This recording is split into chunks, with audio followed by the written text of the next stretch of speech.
Friends, screen में दिख रहे हिंदी पैराग्राफ को क्या आप इंग्लिश में एक्सप्रेस कर पाएंगे? यदि नहीं कर पा रहे हैं तो आप इस ट्रांसलेशन को लास्ट तक ज़रूर देखिए। चलिए वीडियो शुरू करते हैं। एक समय की बात है। एक समय की बात है को हम इंग्लिश में कहते हैं once upon a time. Once upon a time. एक युवक था। एक युवक था। युवक माने कि मतलब होता है यंग मैन। ठीक है, था के लिए आएगा, पास्ट का एक्शन है वॉज। देयर वॉज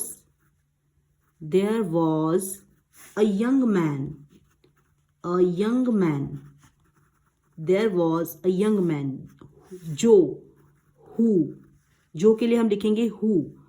अपनी अंग्रेजी सुधारना चाहता था। अपनी अंग्रेजी सुधारना चाहता था।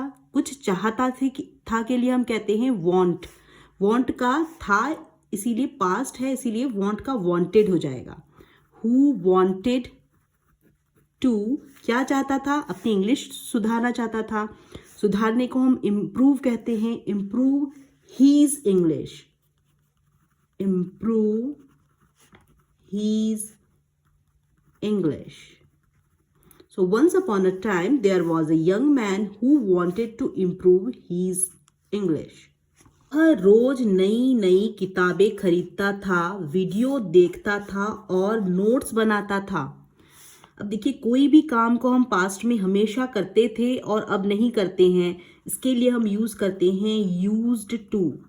ये आप हमेशा ग्रामर की बात याद रखें। यूज्ड टू का मतलब होता था पहले किया करता था। पहले किया करता था और अभी नहीं करता है। करता था या ऐसा हुआ करता था। हुआ करता था। ठीक है, ये पास्ट में हुआ करता था और वो अभी बता रहा है प्रेजेंट टाइम में, लेकिन अब नहीं हो रहा है। ठीक है, अब नहीं। ठीक है, इसके लिए आप हमेशा ये फॉर्मूला याद रखें। फॉर्मूला है used two plus subject plus used two plus verb की फर्स्ट फॉर्म आती है। हमेशा याद रखें, यूज्ड टू के बाद में आपको हमेशा वर्ब की फर्स्ट फॉर्म ही लगानी है। यहाँ पर वर्ब की हमेशा फर्स्ट फॉर्म आएगी, इसे हमेशा याद रखें। ठीक है, जैसे कि मैं पहले स्मोकिंग किया करता था लेकिन अब नहीं करता हूँ। I used to smoke but I don't any more. ठीक है, I used to smoke but I don't any more. अब नहीं करता हूं। ठीक है, वो बता रहा है अपने पास्ट की एक्टिविटी को, मैं ऐसा करता था अब नहीं करता हूं।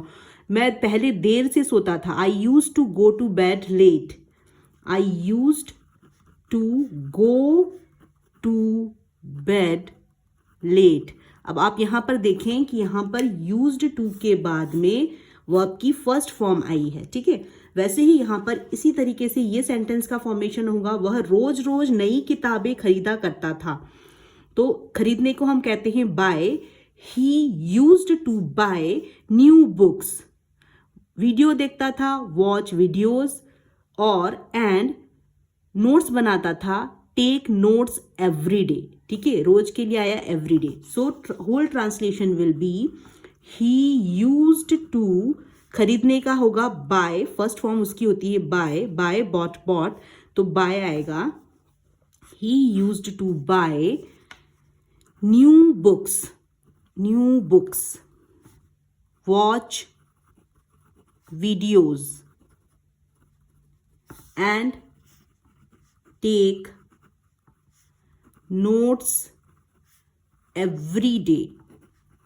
Take notes every day. फिर भी उसके बोलने की क्षमता में कोई खास सुधार नहीं हो रहा था। देखिए, फिर भी के लिए आएगा हाउ एवर। उसके बोलने की क्षमता में कोई खास सुधार नहीं हो रहा था। देखिए, कोई खास सुधार नहीं, सुधार को हम कहते हैं इंप्रूवमेंट, खास सुधार को कहते हैं सिग्निफिकेंट इंप्रूवमेंट। नहीं हो रहा था तो नो सिग्निफिकेंट इंप्रूवमेंट। ठीक है, था के लिए यहां पे वॉज आएगा, तो there was no significant improvement. There was no significant मतलब महत्वपूर्ण या कोई खास। ठीक है, सिग्निफिकेंट का मतलब होता है महत्वपूर्ण या कोई खास। सिग्निफिकेंट इंप्रूवमेंट, इंप्रूवमेंट मतलब सुधार। improvement. However, there was no significant improvement किसमें? in his speaking ability, उसकी बोलने की क्षमता. क्षमता को हम ability कहते हैं, बोलने को हम speaking कहते हैं. उसके के लिए pronoun his आएगा. in his speaking ability, क्षमता के लिए आएगा ability. So, however, there was no significant improvement in his speaking ability. एक दिन उसने एक सफल शिक्षक से सलाह मांगी.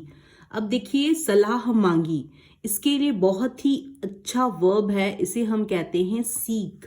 क्या कहते हैं हम? सीक.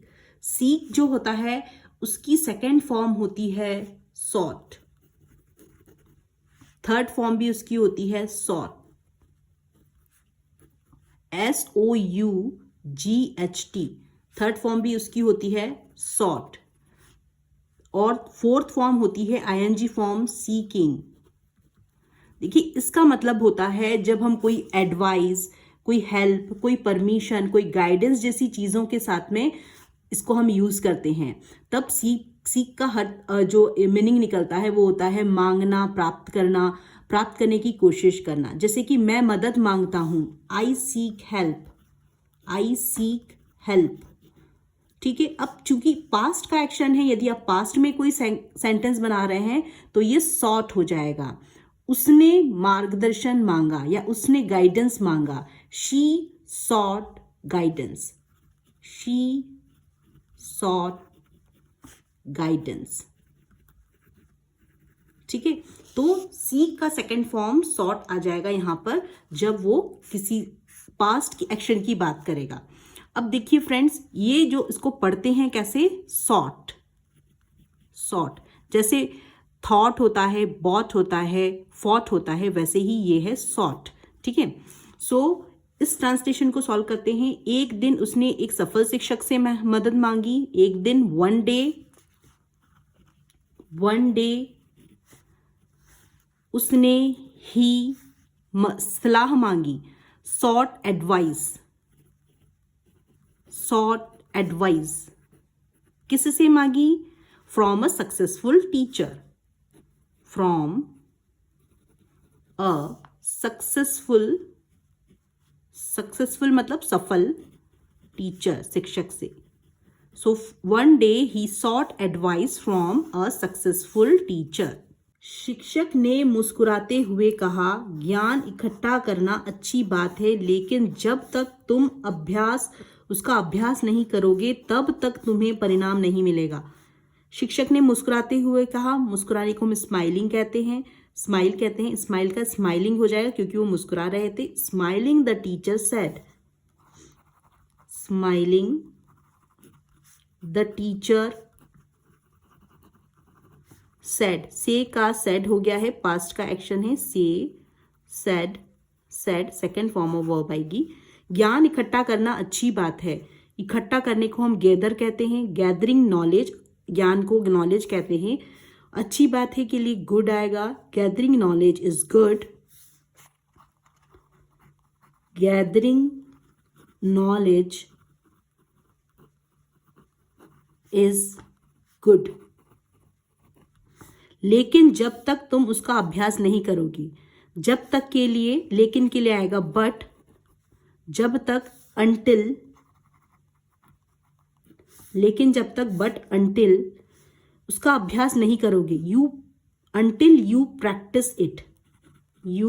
अभ्यास को हम कहते हैं प्रैक्टिस इट. तब तक तुम्हें परिणाम नहीं मिलेगा. You will not get result. You मिलेगा, फ्यूचर की बात है इसीलिए विल आया है. Future simple future tense. You will not, तुम्हें नहीं मिलेगा. यू विल नॉट, प्राप्त करने को हम गेट कहते हैं. हमेशा फ्यूचर सिंपल टेंस में विल के साथ में आपका वर्ब की फर्स्ट फॉर्म आती है. ठीक है. विल, गेट का आपका फर्स्ट फॉर्म गेट ही आएगा. Results. Smiling the teacher said, gathering knowledge is good, but until you practice it, you will not gate results. उस दिन से युवक ने रोज केवल 10 मिनट अंग्रेजी बोलने का अभ्यास शुरू कर दिया। उस दिन से, देखिए इसके लिए हम यूज करते हैं from that day on. From that day, उस दिन मतलब फ्रॉम दैट डे, पिछले की बात कर रहा है इसलिए दैट आया है। फ्रॉम दैट डे ऑन, देखिए जिसे हम कहते हैं ना, उस दिन से वो चेंज हो गया। From that day on he changed, from that day on he changed his life style. ठीक है, तो वैसे ही फ्रॉम दैट डे ऑन उसने रोज 10 मिनट अंग्रेजी बोलने का अभ्यास शुरू कर दिया। The young man started practising spoken English for just 10 minutes every day. तो क्या हो जाएगा? द यंग मैन स्टार्टेड, शुरू कर दिया। The young man started, start का स्टार्टेड हो जाएगा क्योंकि पास्ट का एक्शन है इसीलिए ईडी आएगा, second form of verb. Young man started practising क्या? बोलने का, स्पोकन इंग्लिश। कितने समय के लिए? For just 10 minutes, for just 10 minutes every day, रोज, एवरी डे। ठीक है। शुरुआत में उससे कई गलतियां हुई लेकिन उसने हार नहीं मानी। शुरुआत में इन द बिगिनिंग किसी भी चीज के होने को आप मेक करते, उससे उसने गलतियां की, इसके लिए हम मेक यूज करते हैं वर्ब। इसका सेकेंड फॉर्म होता है मेड, थर्ड फॉर्म होता है मेड। पास्ट का एक्शन है इसीलिए मेड आएगा। He made many mistakes in the beginning, he made many mistakes. पहले सब्जेक्ट आता है, उसके बाद में वर्ब आता है, उसके बाद में रेस्ट आता है। तो पहले सब्जेक्ट, उसके बाद में वर्ब, वर्ब की सेकेंड फॉर्म आई है, उसके बाद में रेस्ट आया है, जो भी आपका ऑब्जेक्ट है। लेकिन उसने हार नहीं मानी, but he did not give up. हार मानने को कहते हैं गिव अप करना, नहीं मानी तो did not give up. Did के साथ में हमेशा वर्ब की फर्स्ट फॉर्म आती है, तो डिड नॉट के बाद में गिव ही आएगा। गिव की फॉर्म देख लीजिए आप, गिव, गेव, गिवन। चूंकि ये पास्ट का एक्शन होते हुए भी डिड आ रहा है, इसीलिए डिड के साथ में हमेशा आपको याद लगाना है। जैसे मैंने आपको बताया था यूज्ड टू के साथ में आपको लगाना है वर्ब की फर्स्ट फॉर्म, ऐसे ही डिड या डिड नॉट आता है, उसके साथ में हमेशा वर्ब की फर्स्ट फॉर्म आती है। तो did not give up, give up मतलब होता है हार मान लेना, उसने हार नहीं मानी, he did not give up. धीरे धीरे उसका आत्मविश्वास बढ़ने लगा और कुछ महीनों बाद वह धारा प्रवाह अंग्रेजी बोलने लगा। धीरे धीरे को हम कहते हैं ग्रेजुअली, GRADUALLY, ग्रेजुअली। उसका हीज, आत्मविश्वास, कॉन्फिडेंस बढ़ने लगा। किसी भी चीज को बढ़ने को हम कहते हैं ग्रो करना, करने लगा मतलब शुरू होने लगा। तो इसके लिए होता है begin, began. Second form of verb आएगी क्योंकि पास्ट का एक्शन है। His confidence began to grow, बढ़ने लगा। और एंड, कुछ महीनों बाद, आफ्टर अ फ्यू मंथ्स, वह धारा प्रवाह अंग्रेजी बोलने लगा। He started speaking English fluently, he started speaking English fluently, धारा प्रवाह को हम फ्लुएंटली कहते हैं, बिना अटके बिना रुके। तब उसे एहसास हुआ कि सफलता केवल सीखने से नहीं बल्कि लगातार अभ्यास करने से मिलती है। तब देन एहसास हुआ, ही रियलाइज का रियलाइज्ड हो जाएगा, पास्ट का एक्शन है इसलिए ईडी आएगा, second form of verb. He realised that, हुआ की के लिए दैट आया है। सफलता केवल सीखने से नहीं मिलती है, ठीक है। सक्सेस कम्स नॉट, आती है, मतलब सफलता नहीं मिलती है मतलब आती है। सक्सेस